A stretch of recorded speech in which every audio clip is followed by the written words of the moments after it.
Belum lama ini Kementerian Pertahanan Rusia merilis video kesiapan sistem rudal anti pesawat S-300V dan rudal Ikla dalam pertempuran dengan Ukraina. Pekerjaan tempur kru sistem rudal anti pesawat S-300V dan operator sistem rudal anti pesawat portable Ikla. Tulis keterangan unggahan pada Senin 9 Mei 2022. Terlihat para prajurit yang mahir mengendalikan senjata tersebut. Rudal anti pesawat S-300V diklaim sebagai rudal andalan milik Angkatan Bersenjata Rusia. Sistem rudal tersebut sebelumnya diberitakan telah menembak jatuh pesawat tempur milik Ukraina.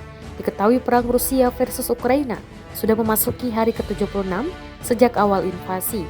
Pasukan Rusia dikabarkan mengebom sebuah sekolah sehingga menyebabkan warga sipil tewas.